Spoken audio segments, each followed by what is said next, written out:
नमस्कार। बहुत से इग्नो स्टूडेंट्स की एक कॉमन प्रॉब्लम होती है कोर्स की वैलिडिटी खत्म हो जाना। अगर आपके साथ भी ऐसा हुआ है तो ये जानकारी खास आपके लिए ही है। आज हम मिलकर समझेंगे कि इस सिचुएशन में अपनी सालों की मेहनत को कैसे बचाया जा सकता है और डिग्री कैसे पूरी की जा सकती है। ये एक ऐसा सवाल है जो सच में टेंशन दे देता है ना। सालों मेहनत की, इतने सारे एग्जाम दिए, असाइनमेंट पर असाइनमेंट जमा किए और फिर पता चलता है कि डेडलाइन तो निकल गई। और इसके साथ ही जो सबसे बड़ा डर दिमाग में आता है वो ये कि क्या अब वो सारी पढ़ाई, वो सारे पास किए हुए पेपर्स सब बेकार हो गए? क्या सब कुछ एकदम जीरो से फिर से शुरू करना पड़ेगा? चलिए इस सिचुएशन को ठीक से समझते हैं। मतलब कोर्स की वैलिडिटी खत्म हो चुकी है पर कुछ सब्जेक्ट्स या प्रोजेक्ट्स अभी भी बाकी हैं। देखिए सिचुएशन तो तनाव वाली है, इसमें कोई शक नहीं, लेकिन एक अच्छी खबर भी है और वो ये कि इसका एक सॉल्यूशन है। देखिए, सबसे पहले तो ये बात जान लेना बहुत ज़रूरी है कि ये एक बहुत ही कॉमन प्रॉब्लम है। मतलब हज़ारों स्टूडेंट्स इस सिचुएशन को फेस करते हैं। तो ऐसा सोचने की बिल्कुल ज़रूरत नहीं है कि ये सिर्फ आपके साथ हुआ है। और क्योंकि ये इतनी कॉमन प्रॉब्लम है, इग्नो के पास इसका एक प्रॉपर सिस्टम है। और बस यहीं पर क्रेडिट ट्रांसफ़र एक लाइफलाइन की तरह काम करता है। जी हाँ, ये इग्नू का दिया हुआ एक ऑफिशियल रास्ता है। समझिए एक दूसरा मौका है जो ये पक्का करता है कि आपकी मेहनत बेकार न जाए। तो सवाल उठता है कि ये क्रेडिट ट्रांसफ़र आखिर है क्या? एकदम आसान भाषा में समझते हैं। ये एक ऐसा प्रोसेस है जिसके ज़रिए आपने जो सब्जेक्ट्स पहले पास कर लिए हैं उनके मार्क्स या कहें क्रेडिट्स आपके पुराने एक्सपायर हो चुके कोर्स से निकलकर उसी प्रोग्राम में लिए गए एक नए एडमिशन में जुड़ जाते हैं। सिंपल। तो अब देखिए, आपके सामने दो रास्ते हैं। पहला, सब कुछ जीरो से शुरू करना, मतलब सारे पेपर फिर से देना, या दूसरा, क्रेडिट ट्रांसफर का रास्ता चुनना।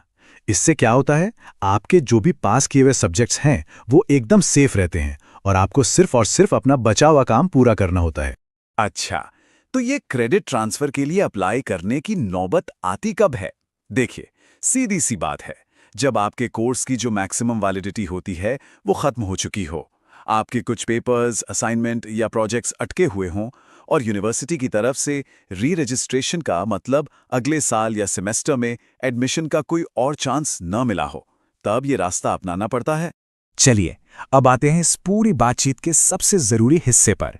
वो है आपका 5 स्टेप एक्शन प्लान, मतलब एप्लीकेशन देने से लेकर अप्रूवल मिलने तक का पूरा सफर। ये पूरा प्रोसेस बस 5 आसान स्टेप्स में हो जाता है। स्टेप 1, आपको ठीक उसी कोर्स में एक फ्रेश नया एडमिशन लेना है। स्टेप 2, जैसे ही नया एनरोलमेंट नंबर मिले, क्रेडिट ट्रांसफर का एप्लीकेशन फॉर्म भर दीजिए। स्टेप 3, सारे ज़रूरी डॉक्यूमेंट्स एक साथ रखिए, जैसे आपका पुराना एनरोलमेंट नंबर, ग्रेड कार्ड की एक साफ फोटोकॉपी और नए एडमिशन का प्रूफ। स्टेप 4, आप इस पूरे सेट को अपने रीजनल सेंटर पर जमा कर दीजिए। और आखिरी स्टेप 5, बस कंफर्मेशन का इंतजार कीजिए। अब एक और ज़रूरी सवाल मन में आता है कि भाई इसमें टाइम कितना लगेगा? तो देखिए, एप्लीकेशन जमा करने के बाद आपके क्रेडिट्स को नए एनरोलमेंट नंबर पर अपडेट होने में आमतौर पर 30 से 60 दिन, मतलब 1 से 2 महीने का समय लग सकता है। ठीक है, प्रोसेस तो समझ लिया, पर अब बात करते हैं कुछ बहुत ज़रूरी नियमों की और उन कॉमन गलतियों की जिनसे बचना बहुत बहुत ज़रूरी है, ताकि ये पूरा प्रोसेस स्मूथली बिना किसी अड़चन के पूरा हो जाए। सबसे पहला और सबसे ज़रूरी नियम, क्रेडिट सिर्फ और सिर्फ उन्हीं सब्जेक्ट्स के ट्रांसफ़र होंगे जिनमें आप पास हैं। अगर किसी सब्जेक्ट में फेल हैं या वो अधूरा है तो उससे आपको नए एडमिशन के तहत फिर से पूरा करना ही होगा। एक और बड़ा नियम, आप अपने पुराने कोर्स से मैक्सिमम 75% क्रेडिट्स ही ट्रांसफ़र करवा सकते हैं। इसका सीधा सा मतलब यह है कि नए एडमिशन में कम से कम 25% कोर्स तो आपको पूरा करना ही पड़ेगा। नियम समझना तो ठीक है, पर अब जरा और ध्यान से सुनिए, क्योंकि अब हम बात करेंगे उन 3 बड़ी गलतियों की जो स्टूडेंट्स अक्सर कर बैठते हैं और जिनकी कीमत पूरा 1 साल बर्बाद करके चुकानी पड़ती है। गलती नंबर 1, नए एडमिशन के लिए किसी गलत या दूसरे कोर्स में दाखिला ले लेना। याद रखिए, कोर्स बिल्कुल सेम होना चाहिए। दूसरी गलती, एडमिशन तो ले लिया पर उसके बाद क्रेडिट ट्रांसफ़र का फॉर्म जमा करना ही भूल गए। और तीसरी गलती, फॉर्म के साथ अपने पुराने ग्रेड कार्ड की एक साफ सुथरी फोटोकॉपी अटैच न करना। ये सुनने में छोटी लग सकती हैं, पर ये बहुत बड़ी गलतियां हैं। तो इन सब बातों का निचोड़ क्या है? सार बस इतना सा है कि आपकी डिग्री पूरी करना अभी भी मुमकिन है। ये जो क्रेडिट ट्रांसफ़र का प्रोसेस है, ये आपके एजुकेशनल गोल्स को दोबारा हासिल करने का एक बहुत ही मजबूत जरिया है।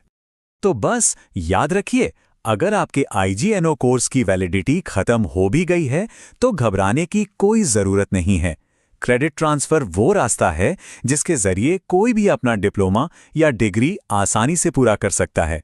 तो अब जब ये पूरा प्रोसेस साफ साफ समझ में आ गया है तो सवाल सिर्फ एक है, अपनी रुकी हुई पढ़ाई को फिर से पटरी पर लाने के लिए आपका पहला कदम क्या होने वाला है?